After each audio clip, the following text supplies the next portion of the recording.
Estamos em meados de outubro de 2023, como de costume, todos os meses temos vídeo da carteira Holder. A carteira Holder é uma carteira previdenciária, onde aqui no canal eu mostro todos os meses como fazer o gerenciamento desse portfólio, como investir para o longo prazo. Nós temos aqui uma playlist desde o início, uma carteira que começou lá em 2019, são 4 anos de aportes constantes, demonstrando o poder da estratégia, você ter um plano para a execução, ter uma estrutura de carteira e manter fazendo os aportes constantes. E aqui eu mostro todos os meses como isso funciona. Se você está chegando aqui pela primeira vez, já aproveita, clica no botão vermelho, se inscreva, acione o sininho de notificação. Para você que já é inscrito, verifica lá se você continua inscrito no canal. Já deixa o seu like que ajuda bastante. Vamos falar aqui nesse vídeo,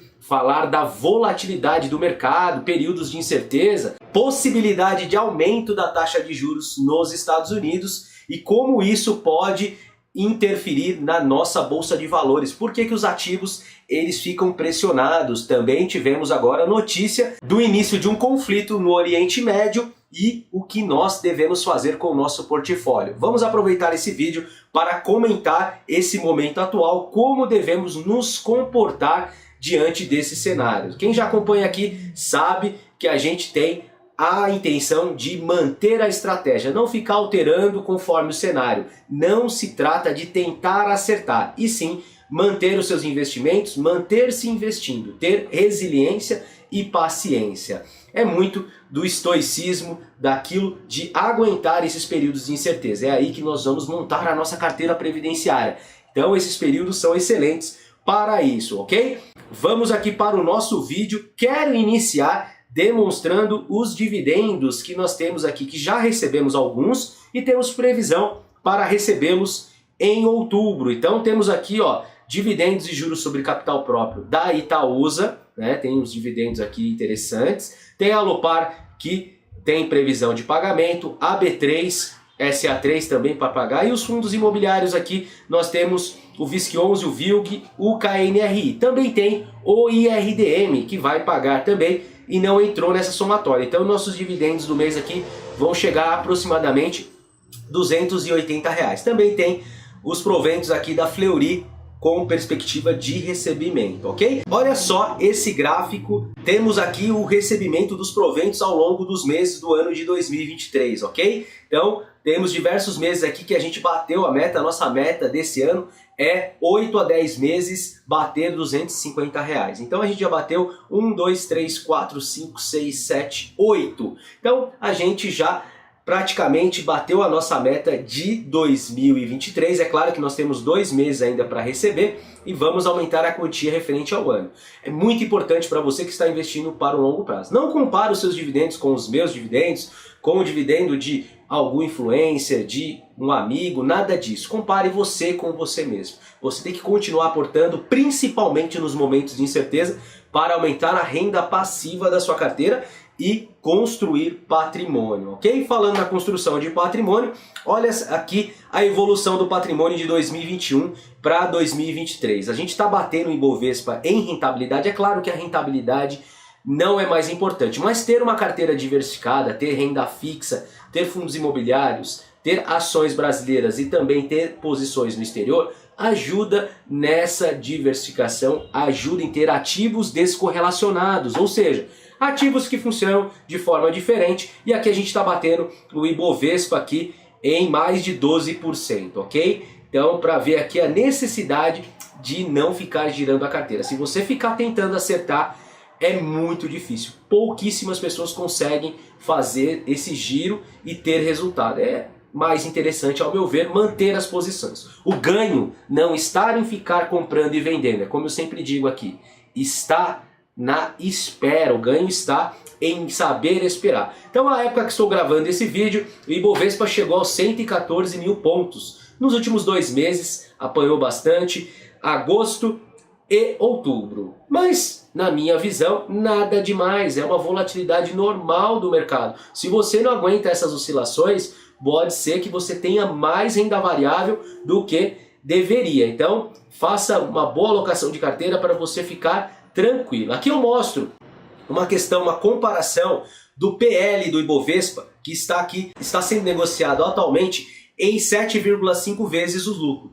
E historicamente, a média do Ibovespa ele foi negociado em 12 vezes. Então estamos bem abaixo da média. Então sabemos que o mercado ele converge para a média e ele tende a seguir o seu ciclo. Então a gente tem que ter paciência. E nesses momentos que estamos trabalhando aqui bem abaixo da média, que é o momento, ao meu ver, de continuar fazendo acumulação. Você tem uma estrutura definida e continua aportando. Eu vou mostrar aqui o aporte da carteira holder, o que é importante você fazer durante esses períodos, ok? Ter uma boa alocação. Não se trata de dar all-in, de pegar e comprar tudo de ações. Não é nada disso. É você ter uma alocação diversificada e continuar aportando. E não cair em armadilhas. Quer que eu fale aqui de uma armadilha? Armadilhas são as notícias. As notícias tendem a levar o investidor à ganância e ao medo. Nos mercados de alta, saem aquelas notícias bombásticas. A Bolsa de Valores agora vai bater recorde, o Brasil é o país do futuro, né? Então temos aqui inclusive algumas capas de revistas que demonstraram isso. A gente vê muita ganância, muita euforia no mercado. Então é o momento do investidor botar o bumbum na parede, né? Muitas vezes a sua alocação vai demonstrar onde ele tem que aportar. Muitas vezes fazer reserva em renda fixa quando ninguém quer renda fixa, ok? De outra forma, com o mercado em queda, nas incertezas, temos aqui, ó, até as revistas em capa vermelha. Dá uma olhada só aqui, ó. O que acontece? São momentos onde as incertezas tendem a afastar os investidores, trazer medo. E geralmente nesses momentos, como diz Howard Marks, esses momentos de incerteza são os melhores para aportar. Ali ocorre algum movimento onde vai trazer oportunidades para o investidor continuar investindo e fazer acumulação de ativos. São nesses momentos onde o investidor consegue acumular, mas a maioria não consegue. Logo, troca de posição. Agora o exemplo, guerra no Oriente Médio. Quais são as ações que vão subir com um eventual conflito? Aí vai o investidor, vende sua posição e compra outras ações.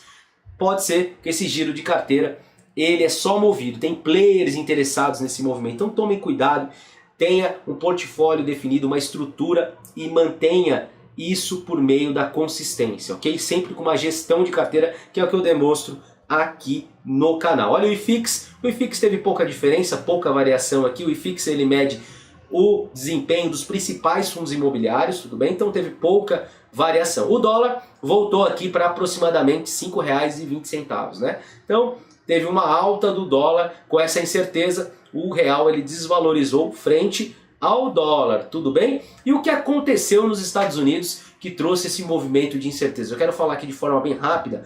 Os títulos do Tesouro Americano, também chamado de Treasuries, ele tem uma expectativa agora de pagar ao ano 4,8%. Esses são os títulos de renda fixa americano de longo prazo. Então é o maior patamar de juros dos últimos 16 anos. E o que isso tem a ver, Alexandre, com o mercado brasileiro? Temos que entender que o Tesouro Americano ele é considerado o ativo livre de risco mundial. Quando esse ativo, que é o mais seguro, ele sobe os seus juros, os demais juros dos outros países para captar dinheiro também tem que subir. Então, qualquer investimento ele tem que ter um prêmio de risco em relação a esse ativo que é livre de risco. Ninguém vai investir no Brasil se é possível ter uma taxa próxima lá nos Estados Unidos. Então, aquela expectativa de queda dos juros aqui no Brasil, ela vai ocorrer, ela já está ocorrendo, a taxa Selic já está diminuindo. Mas aquele patamar que era considerado, que a expectativa poderia ocorrer em um patamar menor, vai ter que ficar um pouco maior. E o que acontece com os ativos de risco? Acontece que eles têm aí uma desvalorização ou eles não têm aí um movimento de alta. Então a gente tem que ter paciência e manter a nossa estratégia, ok? Então eu expliquei mais ou menos como funciona. E a Selic, como eu disse, né, ela tem uma expectativa de permanecer em patamares maiores. O que isso para Bolsa de Valores é ruim. Mas para a nossa estratégia, quando a gente tem um pouquinho de cada coisa, não tem problema. A gente aproveita para nesse período, inclusive, fazer acumulação.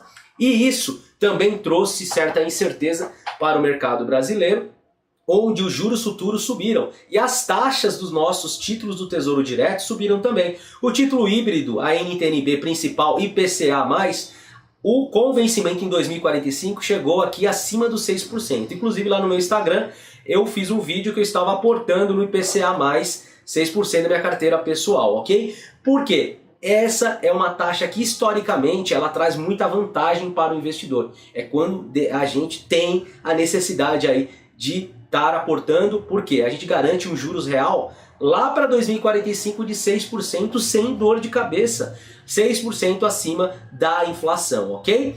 Então foi isso aqui que aconteceu e a gente chega numa situação, eu quero mostrar agora, a taxa, né? A taxa aqui ó, chegou próximo, na verdade passou de 6%, a época que eu dei o print aqui tinha diminuído, né? Então a gente vê.